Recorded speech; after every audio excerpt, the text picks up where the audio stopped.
Menteri HAM Natalius Pigai, pihak yang ingin hapus program MBG menentang HAM. Menanggapi pernyataan Pigai, Menko Polhukam periode 2019 hingga 2024, Mahfud MD sebut pengelolaan program makan bergizi gratis yang tak profesional bisa melanggar hak asasi manusia.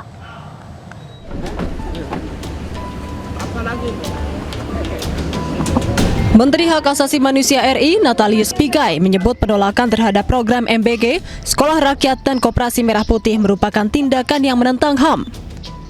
Menurutnya, program MBG dan program lain pemerintah merupakan program yang berpihak kepada rakyat dan sejalan dengan prinsip HAM.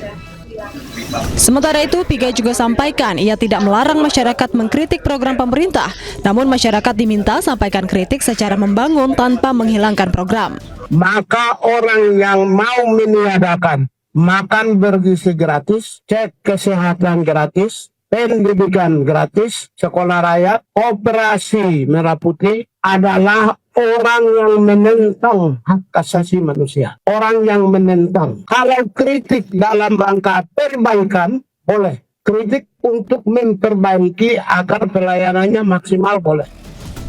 Sementara itu, menanggapi pernyataan Pigai, Menko Polhukam periode 2019-2024 Mahfud MD menegaskan bahwa pengelolaan program makan bergizi gratis yang tidak profesional dapat melanggar hak asasi manusia.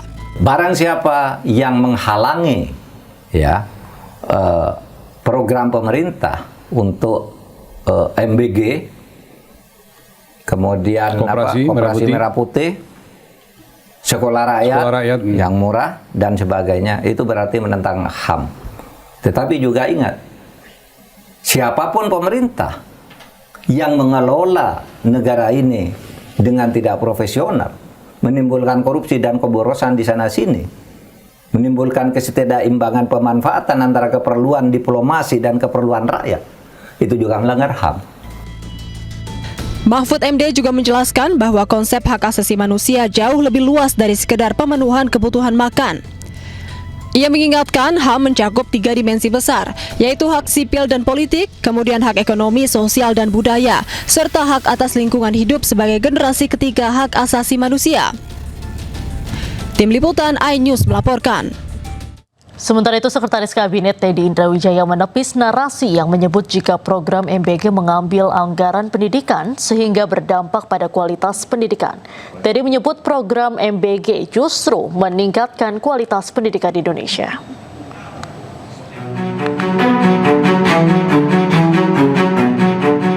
Seskap Letkol Teddy Indrawijaya meluruskan terkait narasi yang beredar jika sumber pendanaan program MBG berasal dari anggaran pendidikan.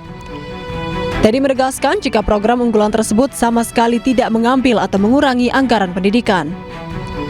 Teddy menjelaskan bahwa pemerintah dan DPR telah menyepakati alokasi anggaran pendidikan sebesar 20% dari total APBN atau sekitar 769,1 triliun. Sementara anggaran dana pendidikan dan MBG telah disepakati oleh Badan Anggaran DPR RI. Iya, jadi namanya anggaran pendidikan itu 20% dari APBN, oke? Nah, di tahun ini 769,1 T itu 20%, oke? Dan itu anggaran pendidikan. Anggaran pendidikan itu apa? Banyak. Isinya peruntukannya, ya. Dan isinya peruntukannya itu sudah disepakati bersama tahun lalu oleh pemerintah, DPR, dan Badan Anggaran DPR, yang mana ketua bangkatnya juga PDIP, gitu kira-kira. Dan tadi semua hal itu adalah termasuk MBG adalah fondasi awal untuk memperbaiki pendidikan ke depan. Kemudian pertanyaannya adalah apakah program makan bergizi ini mengurangi program pendidikan? Oke, saya jawab tidak. Faktanya tidak ada program strategis pendidikan dari periode sebelumnya yang tidak berjalan sekarang. Teddy juga menyebut jika program unggulan Presiden Prabowo Subianto itu dapat memperbaiki sumber daya manusia, termasuk memperbaiki kualitas pendidikan. Teddy juga memastikan jika pemerintah tidak akan menyetop program-program strategis yang sudah berjalan sebelumnya. Tim Liputan iNews melaporkan.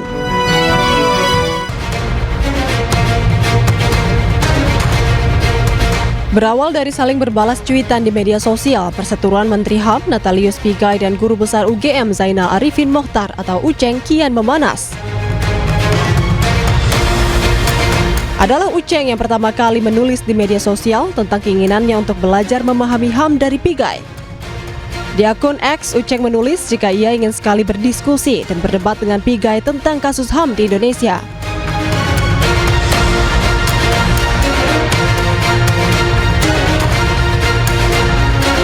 Gayung bersambut, Pigai langsung menanggapi cuitan Uceng.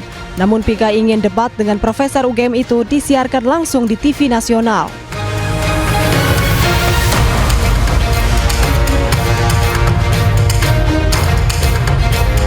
Tak mau kalah, Uceng langsung membalas cuitan Pigai. Uceng meminta agar Pigai yang mengontak pihak televisi karena menurutnya ia sama sekali tidak punya kuasa mengatur stasiun TV. Uceng juga menuliskan pengalamannya sebagai peneliti HAM di Pusat Studi HAM Universitas Islam Indonesia Yogyakarta, serta gelar S2 Hukum HAM di Amerika Serikat.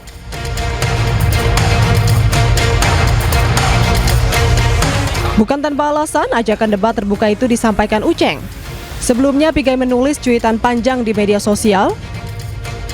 Ia menuliskan perjalanan hidupnya sebagai korban HAM hingga menjadi orang nomor 1 di bidang HAM. Pigai juga menulis jika Zainal Arifin Mohtar hanya seorang guru besar yang dibesar-besarkan.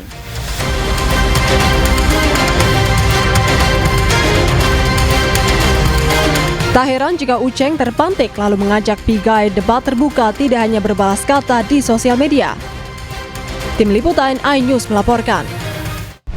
Rocky Gerung nilai polemik ijazah Presiden Joko Widodo sebagai persidangan yang keliru arah sejak awal. Membawa riset dan perdebatan akademik ke ruang sidang pidana dianggap salah alamat dan mencederai tradisi berpikir ilmiah. Nanti dilanjutkan juga dengan diskusi dengan Rocky mengatakan dalam logika akademik riset tidak pernah final dan tidak bisa diputuskan dengan palu hakim, sehingga kasusnya tidak akan selesai di meja sidang. Inti persoalan bukan terletak pada ada atau tidaknya ijazah semata.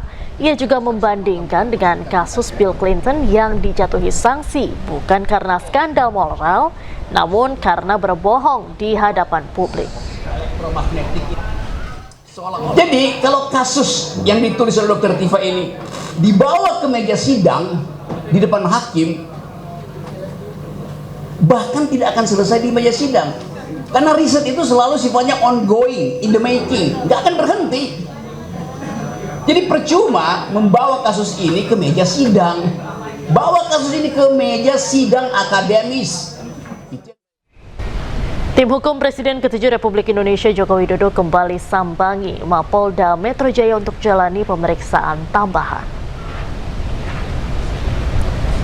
Ketua Tim Hukum Joko Widodo kembali datangi Mapolda Metro Jaya Jumat siang. Kedatangannya bertujuan untuk memberikan keterangan tambahan sebagai saksi. Selain pemeriksaan tambahan, kedatangan mereka juga untuk memastikan status Roy Suryo CS sebagai tersangka tetap berjalan dan tak ada pencabutan status hukum seperti yang pernah diajukan pihak lain. Pihaknya tegaskan bahwa tim hukum telah dibentuk secara resmi oleh Joko Widodo sejak 2 bulan lalu untuk menangani persoalan hukum Presiden ke-7 Republik Indonesia. Yang dilaporkan, ya. Jadi intinya kedatangan saya ke sini ini pemeriksaan tambahan. Selain itu mengcross-check beberapa laporan dan juga menyampaikan kepada Polda Metro untuk minggu depan. Ini sudah habis waktu nih. Saya rasa dilanjutkan saja untuk pemeriksaan ahli bagi tersangka karena haknya sudah diberikan. Jadi jangan juga nih ada opini lagi nih berkembang bahwa ini sudah lewat waktu dan lain-lain sebagainya. Padahal ini kesempatan yang kita berikan kepada pihak tersangka untuk mengajukan saksi ahli, ya, seperti apa yang diajukan pada saat gelar perkara khusus. Karena gini, rekomendasi gelar perkara khusus itu mewujudkan untuk pemeriksaan pemeriksaan ahli mereka. Itu yang pertama. Terus status tersangka itu tetap tidak dicabut. Ya, berbeda dengan yang diajukan Egy Sujana dan DHR, yaitu dia mengajukan restoratif justice yang mereka anggap bisa melepaskan mereka dari status tersangka. Kita lihat, dan pesan Pak Jokowi adalah yang paling utama adalah kita ketemu di pengadilan dan itu adalah ranah. Saya hari ini datang ke Polda Metro Jaya, ya, saya bawa rekan saya untuk diperiksa tambahan karena dia merupakan saksi atas laporan saya. Oke. Yang kedua, saya mau sampaikan hari ini juga saya bawa surat. Ya, saya akan menyampaikan surat kepada Dirkrim untuk segera melakukan penahanan terhadap RRT. Kemudian saya minta juga Dirkrim meneruskan surat saya nantinya kepada kejaksaan agar jaksa juga melakukan penahanan terhadap RRT. Karena kenapa? Berkas minggu depan saya minta untuk dikirim. Ya. Apabila sudah dikirim dan dinyatakan lengkap, maka segera lakukan penahanan terhadap RRT. Anda kembali di Newsroom, pemirsa. Roy Suryo CS kirim surat ke Irwasum Polri. Komjen Wahyu Widada minta penyidikan kasus tudingan ijazah palsu Presiden ke-7 Joko Widodo dihentikan. Pengacara Roy Suryo CS, Refli Harun, mengatakan langkah itu dilakukan karena banyaknya kecerobohan yang dilakukan polisi sejak awal menangani kasus tersebut. Refli menyinggung ada yang mengkritik langkah pihaknya menyurati Irwasum. Padahal menurutnya Irwasum berwenang mengawasi kinerja anggota Polri. Roy Suryo CS juga telah mengajukan gugatan atau uji materi ke Mahkamah Konstitusi. Gugatan itu diajukan untuk menjadi pesan agar pasal-pasal KUHP tak digunakan untuk mengkriminalisasi peneliti. Banyak sekali kecerobohan-kecerobohan penyidik dalam melakukan proses penyidikan ini. Itulah sebabnya kami kemudian mengirim surat ke Irwasum. Lalu kemudian ada yang mengatakan dengan sok tahu mengatakan, waduh, bodoh sekali di bala RRT. Kok mengirim suratnya ke Irwasum? Nah, itu mereka nggak paham. Ya kita paham kalau minta menghentikan penyidikan ya ke penyidik. Cuman yang kita bicara itu adalah governance, ya, governance penyidikan kasus ijazah secara umum, baik di Bareskrim Mabes Polri maupun di Polda Metro Jaya. Makanya kita mintanya ke Inspektur Pengawasan Umum Mabes Polri sana yang wilayah kerjanya. Ketua Tim Hukum Jokowi Ade Darmawan mengatakan telah mengajukan surat untuk segera melakukan pelimpahan ke kejaksaan. Sementara pengacara Roy Suryo CS Abdul Ghafur Sengaji sebut berkas perkara sudah lewat batas waktu dan harusnya sudah dikirimkan sebelum 14 hari. Untuk saat ini setelah saya pemeriksaan kita mengajukan surat untuk segera melakukan pelimpahan di kejaksaan. Terus kemudian ada juga surat dari pelapor Pak Lejumanan itu untuk agar dikoordinasikan terkait penahanan, itu permohonan semua ya. Jadi terus pemeriksaan saya ini menjurus juga kepada spill sedikit. Salah satunya adalah alat apa sih yang digunakan dalam melakukan meneliti jasa Bapak Presiden Joko Widodo sepengetahuan saya. Jadi ini saya spill sedikit satu pertanyaan ya. Jadi saya lihat titik kulminasinya meningkat pada terkhusus penyesuaian alat bukti untuk pasal manipulasi data elektronik ya. Sepertinya seperti itu. Itu yang saya lihat, sehingga berarti tambahannya ini merupakan petunjuk jaksa, sehingga besar harapan kami bahwa jaksa juga ini harus mempertimbangkan penahanan ya. Jadi saya melihat seperti itu sih, tapi apapun itu ya kita lihat apakah pelimpahan akan segera dilaksanakan oleh Polda Metro Jaya. Tapi kami minta minggu depan lah, jadi biar nggak berlarut-larut juga, pengadilan gitu, segera gitu. Oleh Bang Ade dan teman-teman mendatangi Polda Metro Jaya meminta segera berkas perkara P19 itu dikembalikan lagi kepada Jaksa Penuntut Umum. Saya kira itu karena kritik keras kami kemarin di Polda Metro Jaya bahwa ini sudah lewat batas waktu yang ditentukan oleh undang-undang ya. Kita ini menegakkan hukum, kita bukan melaksanakan suatu kebiasaan yang selalu menabrak aturan hukum. Pada saat P19 itu keluar, itu kan tanggal 27 Februari kalau saya tidak salah ya, 27 Januari mohon maaf.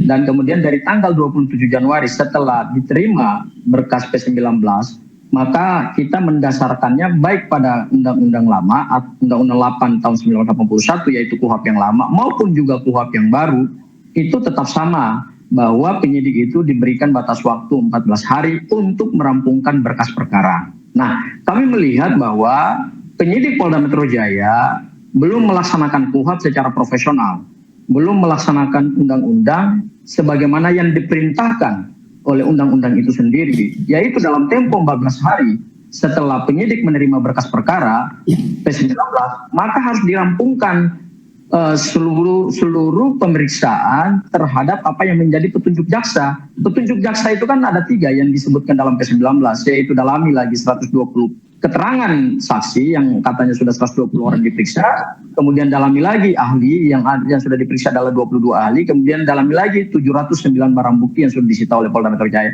Dan kami memanfaatkan dalam tempo 14 hari itu, kami sudah mengajukan beberapa ahli dan beberapa saksi gitu. Seharusnya menurut kami, pandangan kami bahwa penyidik Polda Metro Jaya tidak perlu menunggu arahan atau permintaan dari Bang Ade. Seharusnya sebelum 14 hari tenggang waktu yang diberikan oleh undang-undang itu seharusnya berkasnya sudah dikirimkan. Sementara itu, kuasa hukum Roy Suryo CS Refli Harun menyatakan pihaknya siap menghadirkan saksi mahkota dalam persidangan kasus fitnah ijazah palsu Jokowi.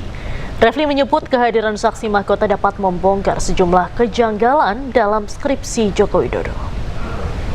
Ada seorang saksi mahkota yang mau bersaksi tentang apa yang dilakukan soal bukan ijazah tapi skripsi, ya kan? Anda tahu kan? Jadi karena ini kan kita bicara tentang menduga, ya kan? Karena menduga itulah kemudian kita mengatakan belum ada kebenaran absolutnya. Tetapi misalnya kita mengatakan dugaan ijazahnya palsu, dugaan bahwa skripsinya itu dibuat bukan skripsi yang bersangkutan. Itu kan sudah menjadi bagian wacana kita, wacana RRT kan? Begitu. Gabungan mahasiswa geruduk gedung Mabes Polri Jakarta Selatan. Masa berunjuk rasa kasus meninggalnya AT siswa di Tual diduga dianiaya anggota BRIMOB. Masa gabungan BEM UI dan UNJ membawa 5 tuntutan utama yang ditujukan kepada Kapolri. Mereka mendesak hukuman berat bagi anggota Polri yang diduga terlibat dalam kematian AT. Demonstran juga menuntut pencopotan Kapolri Jenderal Listio Sigit serta Kapolda Maluku Irjen Dadang Hartarto. Selain itu, massa juga menuntut pembebasan tahanan politik. Tuntutan terkait peran Polri pada jabatan sipil serta reformasi Polri juga digaungkan oleh demonstran.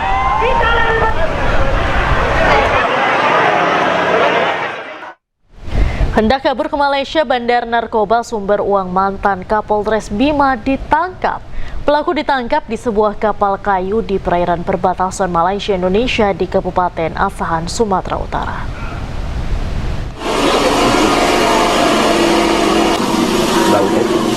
Petugas kepolisian dari Subdit 4 Direktorat Tindak Pidana Narkoba Bareskrim Polri melakukan pengejaran terhadap bandar narkoba dan menggunakan kapal di perairan Pematang Silo, Kabupaten Asahan, Sumatera Utara. Polisi harus bertindak cepat lantaran Ko Erwin hendak memasuki perairan Malaysia melalui jalur laut.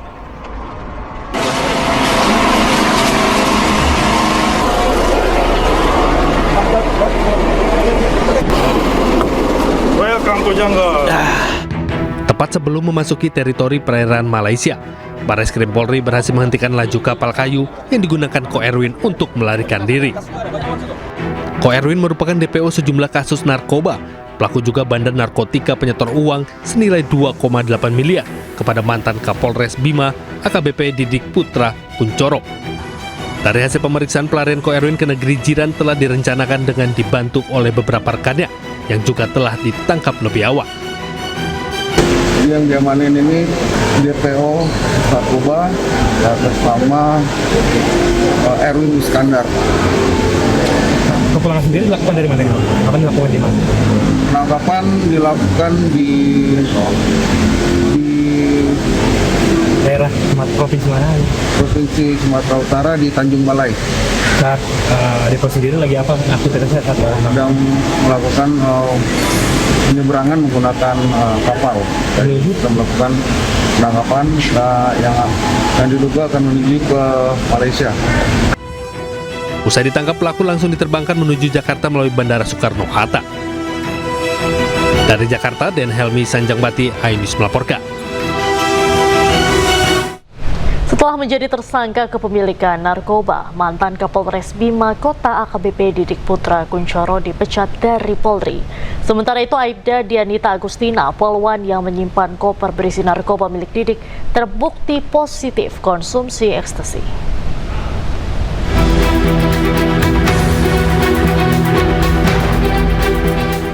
Narkoba bisa merayu siapa saja untuk menggunakannya, termasuk oknum anggota polisi. Seperti yang dilakukan mantan Kapolres Bima Kota AKBP Didik Putra Kunchoro. Kasus berawal dari nyanyian anak buah Didik mantan Kasat Narkoba Polres Bima AKP Malaungi yang ditangkap akibat peredaran sabu di Kota Bima.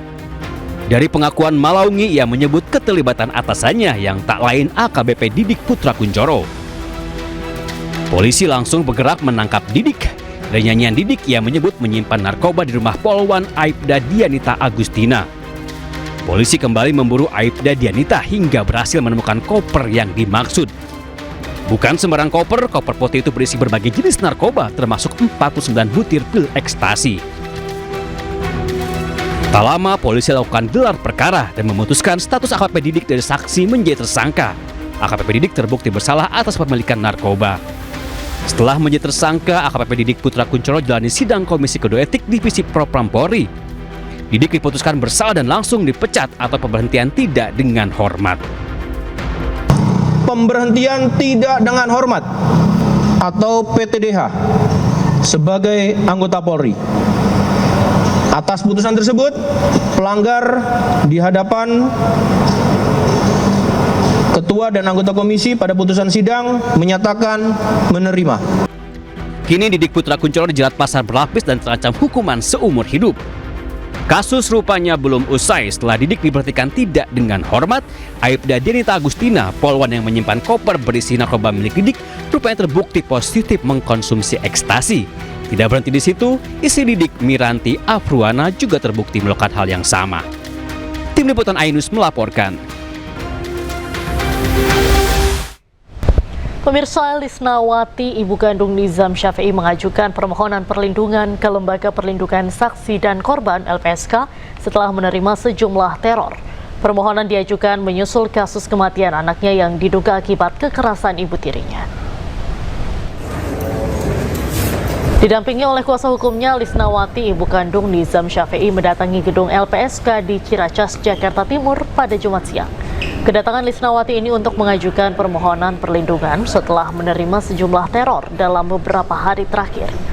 Kuasa hukum Lisnawati mengatakan kliennya menerima pesan dan telepon dari nomor tidak dikenal yang berisi ancaman agar tidak terlalu banyak bicara mengenai kematian anaknya. Menurut kuasa hukumnya, permohonan perlindungan ini diajukan untuk meminimalkan risiko yang mungkin timbul akibat teror tersebut.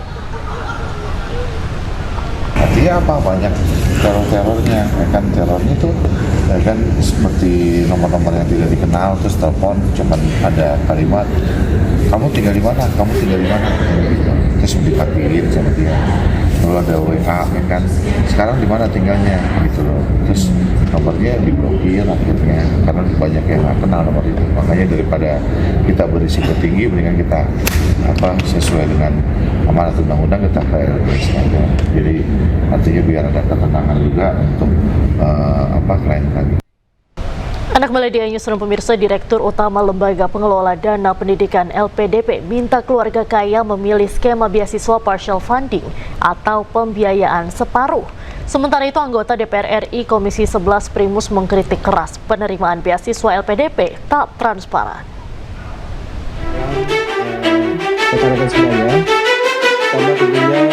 Tidak ada larangan orang kaya atau mampu mengambil beasiswa Lembaga Pengelola Dana Pendidikan atau LPDP. Namun, Direktur Utama LPDP Sudarto mendorong pelamar dari keluarga kaya mengambil beasiswa LPDP parsial supaya anggaran beasiswa bisa dialokasikan untuk pelamar berlatar belakang prasejahtera yang lebih membutuhkan. Imbauan tersebut disampaikan setelah banyaknya protes dari masyarakat karena sejumlah penerima beasiswa LPDP berasal dari keluarga kaya. khusus untuk bapak-bapak, ibu-ibu dan keluarga yang mampu, kami buka kesempatan partial funding. Partial funding artinya ya ini himbauan kalau bapak ibu mampu, milihlah yang bukan full funding tapi yang partial funding, di mana 50% dari LPDP, 50% dari Anda sendiri gitu ya. Sebelumnya dalam rapat dengar pendapat Komisi 11 DPR RI bersama Eselon 1 Kementerian Keuangan September 2025, anggota DPR RI Komisi 11 Primus Justisio menyoroti sejumlah persoalan di LPDP yang perlu segera dibenahi. Di antaranya seleksi LPDP yang dinilai terlalu rumit, kemudian persyaratan yang dinilai berbelit dan kurang terbuka, hingga transparansi data penerima beasiswa. Kalau persyaratan utamanya harus pintar, betul Pak, tapi pintar dengan pertama harus ekonominya yang kurang Pak. Kalau dia kemampuannya itu kurang, di bawah standar sedikit,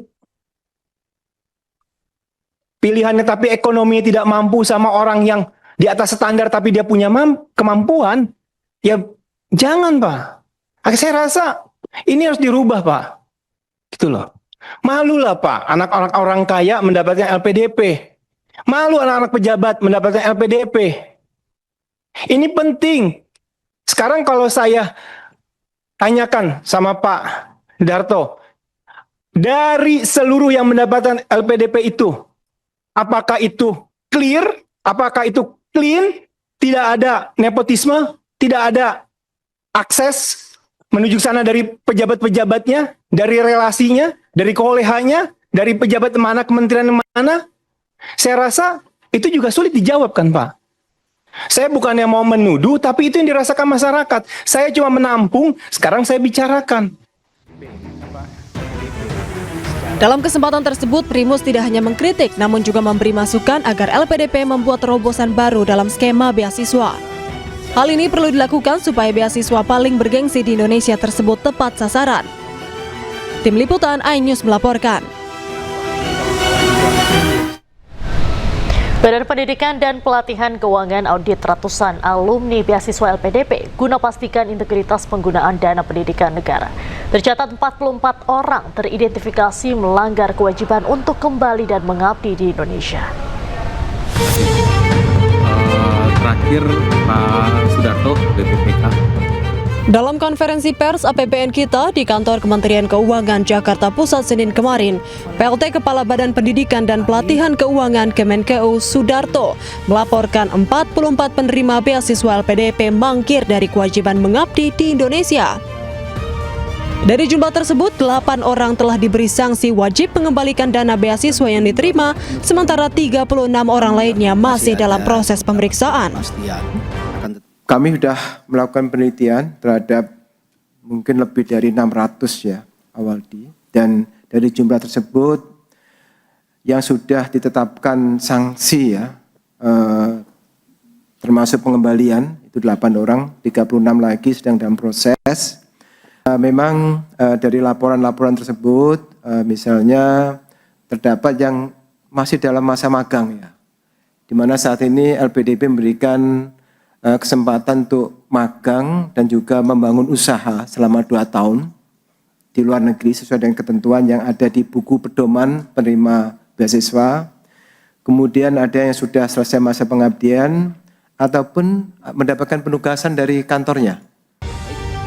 Sementara itu, Sudarto juga menyampaikan data yang dia paparkan berasal dari perlintasan keimigrasian Kementerian Imigrasi dan Pemasyarakatan serta laporan dari masyarakat. Tim Liputan iNews melaporkan. Dan untuk membahas kisruh alumni LPDP yang enggan pulang menjalankan kewajiban mengabdi kepada negara, kita sudah terhubung dengan Bagus Mulyadi, asisten profesor di University of Nottingham, Inggris, dan juga host Chronicles. Selain itu ada Ubaid Matraji, Koordinator Nasional Jaringan Pemantau Pendidikan Indonesia. Selamat malam waktu Jakarta, Mas Bagus, Mas Ubaid. Selamat malam Mbak Diandra.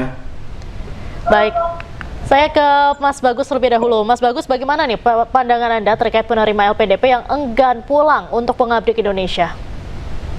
Bagus, kebijakan harus diaplikasikan tanpa pilih kasih, sanksi harus diberikan. Tapi saya ingin mencoba untuk membaca satu layer di bawah sentimen publik, terutama tadi yang Mas Primus katakan. Karena yang saya tahu, kata awardee yang disematkan pada penerima beasiswa LPDP itu artinya pemenang.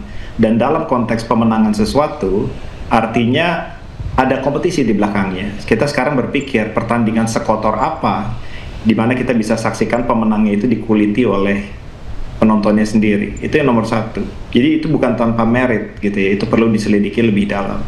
Tapi saya juga ingin mengomentari tentang apa yang terjadi di masyarakat, menskrutini menyelidiki impact dari para penerima beasiswa LPDP itu, terutama mereka yang tidak mau pulang.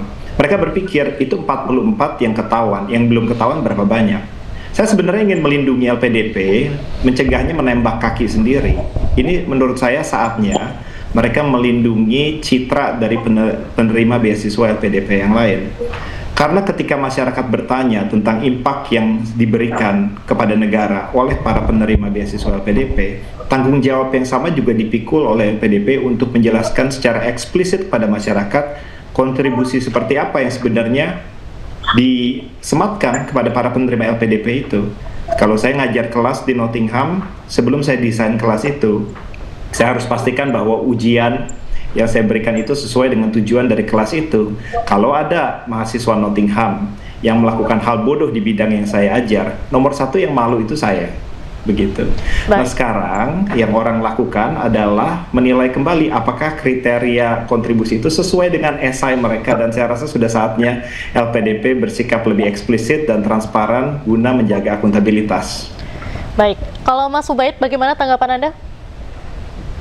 Ya, ini tentu membuat masyarakat bertanya-tanya ya, bagaimana pengelolaan beasiswa LPDP selama ini.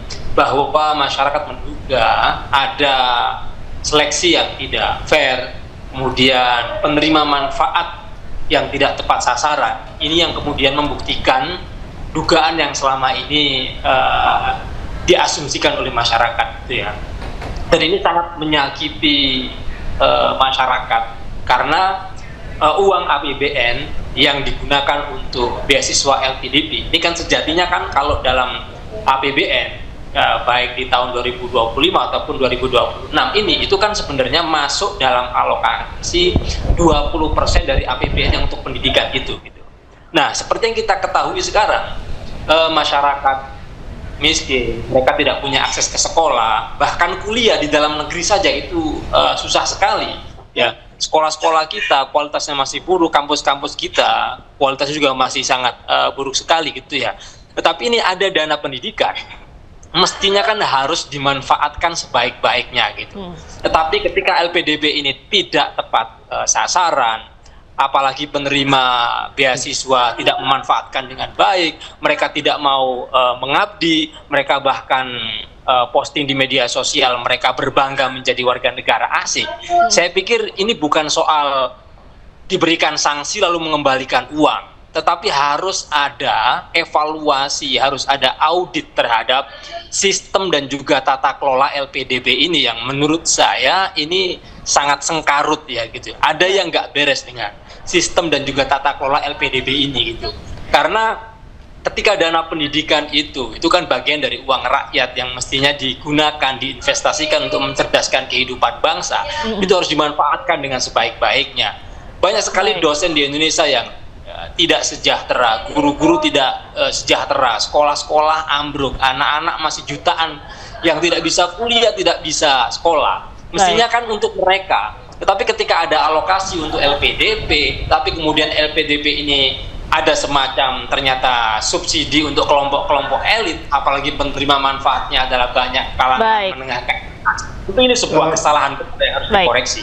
Baik, Mas Bagus tadi juga sempat menyinggung soal adanya seperti seleksi yang tidak transparan, juga tadi sempat dikatakan juga sama Mas Ubaid yang sama, seleksi tidak transparan, tidak tepat sasaran. Ini berarti memang dari awal penyaringannya yang ada kesalahan gitu ya Mas? Saya rasa permasalahannya bukan itu. Pendidikan itu adalah investasi yang mahal. Uang sekolah di Inggris itu mahal, pendidikan itu bukan hal yang murah. Permasalahannya apakah return on investment itu menjustifikasi penganggaran yang begitu besarnya. Dan itu tergantung tujuan dari LPDP itu sebenarnya apa. Di Inggris dia memberikan beasiswa yang namanya chevening. Tujuannya adalah membangun global network. Dia mengasumsikan bahwa calon penerima chevening itu adalah orang yang sudah berkarir selama 2 tahun, punya influence, dan kriteria pertanggungjawaban terhadap rakyat Inggris itu jelas bahwa yang diukur itu dalam jenjang waktu yang lama adalah pengaruh yang lebih besar di Inggris akan Indonesia, seperti itu. Nah, itunya yang tidak dilihat dari LPDP. Jadi permasalahannya bukan karena pendidikan itu mahal, pendidikan memang mahal, tapi karena ketidakjelasan kriteria pertanggungjawaban kontribusi itulah yang membuat rakyat bertanya-tanya harusnya ini diberikan kepada siapa. Kalau memang yang mendapatkan beasiswa itu berhak karena dia lulus dengan baik, harusnya yang menerima itu dirayakan, bahkan diarak-arak, seperti itu. Baik, kalau Mas Ubaid memaknai kontribusi ini seperti apa? Ya, jelas. Jadi ketika dana LPDP ini adalah dana rakyat atau tadi investasi untuk pendidikan tidak dikelola dengan baik, ini kan berarti menghambur-hamburkan uang rakyat gitu kan. Ketika negara menghambur-hamburkan uang rakyat, maka dampaknya nggak ada, ya. Dampak untuk jaringan internasional, dampak untuk perbaikan di Indonesia, dampak untuk memajukan Indonesia juga tidak ada. Nah, ketika dampaknya minim, maka harus ada dievaluasi, ya. Harus diperbaiki sistem LPDP ini.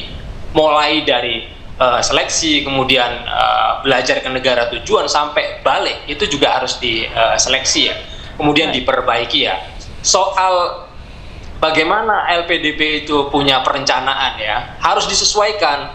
Nah, ketika Indonesia, ya, pemerintah tidak punya perencanaan jangka panjang, apa yang sedang dibutuhkan di negara ini gitu ya. Kemudian berapa dana yang dialokasikan untuk kita bisa mampu mencetak sumber daya manusia yang berkualitas, lalu mereka bisa balik berbakti ke Indonesia. Ketika itu tidak digunakan perencanaan yang baik, tidak diukur dengan baik dampaknya, maka ini akan sia-sia gitu. Contoh, di Indonesia seringkali kita mendengar misalnya, ya, kita kekurangan dokter spesialis misalnya. Tetapi bagaimana sampai hari ini, itu cerita 20 tahun yang lalu udah bilang bahwa Indonesia kekurangan dokter spesialis. Tapi sudah berapa dana LPDP ini dialokasikan untuk support pada itu.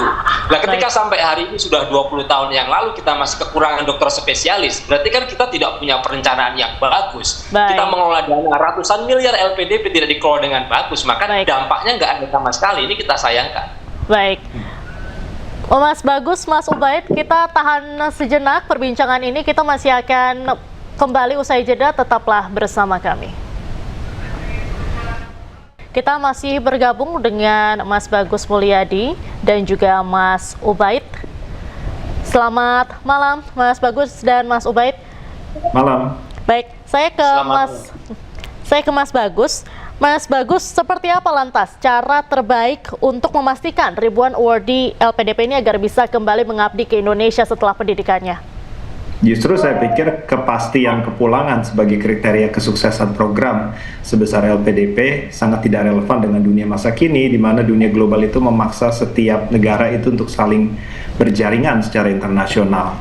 Dan kepastian kepulangan itu sebenarnya kriteria yang sangat gampang untuk dilakukan. Anda nggak butuh intelektualitas, tidak butuh pengalaman, Anda cuma butuh chat GPT untuk nge-track setiap data anak-anak LPDP. You hardly need any intelligence for that. Yang sulit itu adalah membuat kriteria keberhasilan yang terukur. Karena kalau dia hanya pulang, dia akan mensaturasi pasar kerja yang sudah padat seperti ikan piranha dijeburin ke dalam kolam.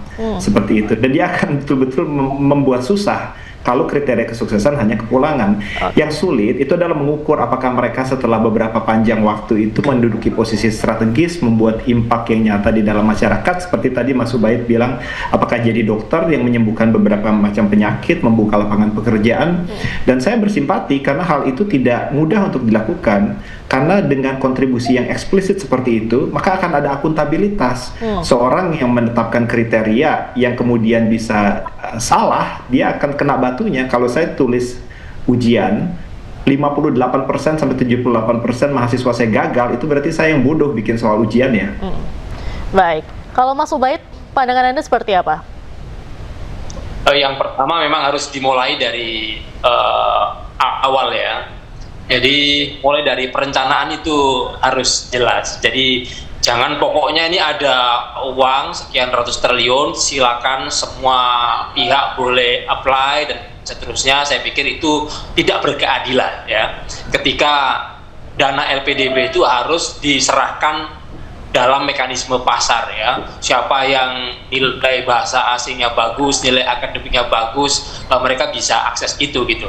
Saya pikir itu tidak berkeadilan. Nah, menurut saya kita harus rencanakan dengan baik ya. Indonesia sedang berencana soal apa? Punya perencanaan menengah jangka panjang apa? Lalu dalam konteks Indonesia ini kan luas, ada yang di kota, ada yang di desa, ada yang di Jawa, ada yang luar Jawa.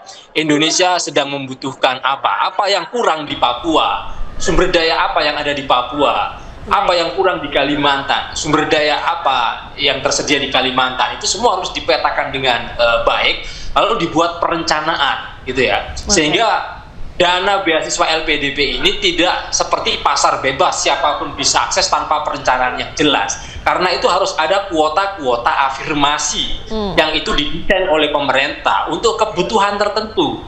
Misalnya di Papua ada perencanaan pengembangan soal apa, maka kita harus itu prioritaskan kepada afirmasi anak-anak Papua yang bisa akses, gitu kan. Tentu kriteria anak-anak Papua yang bisa akses dengan anak di Jawa akan berbeda. Kemudian selain itu juga sangat penting, kita bicara wajib mengabdi gitu.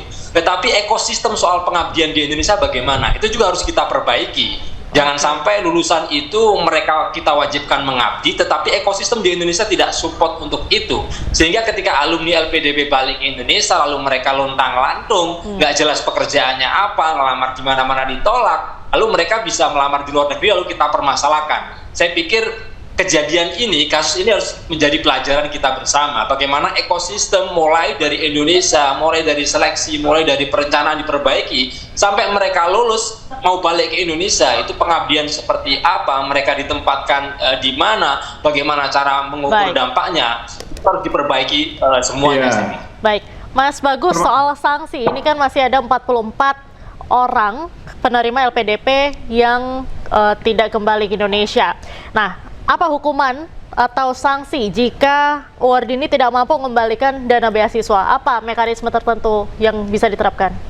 Nomor satu tadi Mas Ubaid benar, ada afirmatif sebenarnya, tapi ketimpangan itu tidak bisa ditutupi karena untuk mendapatkan beasiswa Anda harus tulis esai yang bagus. Orang-orang di daerah 3T tidak punya landasan S1, SD, SMP, SMA yang memungkinkan mereka untuk tulis esai. Tapi bicara tentang keadilan, saya sebenarnya sangat berhati-hati untuk mencampur adukan diksi-diksi seperti balas budi, pengabdian, keadilan. Karena beasiswa LPDP seyogianya adalah investasi publik, bukan sedekah. Investasi publik itu dijustifikasi lewat return on investment. Dan return on investment itu saya bersimpati pada LPDP karena daripada Chevening yang duduk di bawah Foreign Office, LPDP itu duduk di bawah Kementerian Keuangan yang tidak punya kepentingan langsung terhadap impact sosial. Itu permasalahannya, tapi bukan berarti kriteria yang masuk akal tidak bisa dibuat sama-sama. Mengenai sanksi, ini saya sangat berhati-hati ya, karena citra yang diderita oleh seantero penerima beasiswa LPDP itu sudah tidak masuk akal lagi. Masyarakat sudah sangat mencurigai bahwa jangan-jangan semua dari mereka itu omong kosong seperti itu. Nah, saya pikir ya sanksi itu bisa itu urusan trivial sebenarnya. Sanksi bisa diberikan seperti membalikan uang dan itu sudah dilakukan. Itu hal yang sangat baik gitu. Yang saya mau soroti lebih dalam adalah tanggung jawab untuk memikul kegagalan dari program LPDP itu sama besarnya yang ditanggung oleh para mahasiswa yang tidak mau pulang, juga oleh regulator yang gagal untuk memberikan kriteria yang masuk akal. Itu harus bareng seperti itu. Baik, terima kasih Mas Bagus dan Mas Ubaid sudah bergabung dengan iNewsroom malam hari ini. Salam sehat selalu. Pemirsa, militer Pakistan bombardir kota-kota besar di Afghanistan, termasuk ibu kota Kabul pada Jumat waktu setempat. Kedua negara berada dalam perang terbuka setelah berbulan-bulan bentrokan yang terus meningkat. Dan pemirsa, usai sudah kebersamaan kita dalam iNewsroom hari ini, temukan informasi-informasi terbaru lainnya di www.inews.id.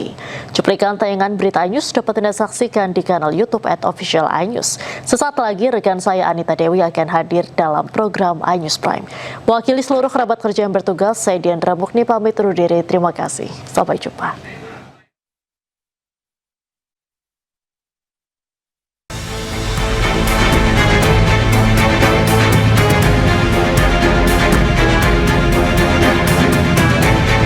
Inilah detik-detik serangan Pakistan ke ibu kota Afghanistan, Kabul, dalam operasi Ghazabril Haq pada Jumat waktu setempat.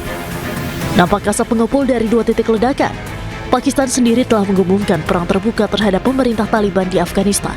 Hal ini terjadi setelah bentrokan terjadi di antara kedua negara. Sebelumnya, Pakistan mengonfirmasi telah membombardir kota Kabul dan Kandahar pada Jumat pagi. Hal tersebut terjadi beberapa jam setelah pasukan Afghanistan menyerang pasukan perbatasan Pakistan yang disebut pemerintah Taliban sebagai pembalasan atas serangan udara mematikan sebelumnya. Pakistan menargetkan pertahanan Taliban di kota Kabul, Provinsi Paktia, dan Kandahar. Selain itu, media Pakistan PTV merilis rekaman yang diduga menunjukkan penghancuran gudang amunisi di Provinsi Nangarhar, Afghanistan. Kepanikan pun terjadi di perbatasan Torkham yang menghubungkan Afghanistan dan Pakistan. Warga berbondong-bondong mengungsi meninggalkan perbatasan untuk menyelamatkan diri.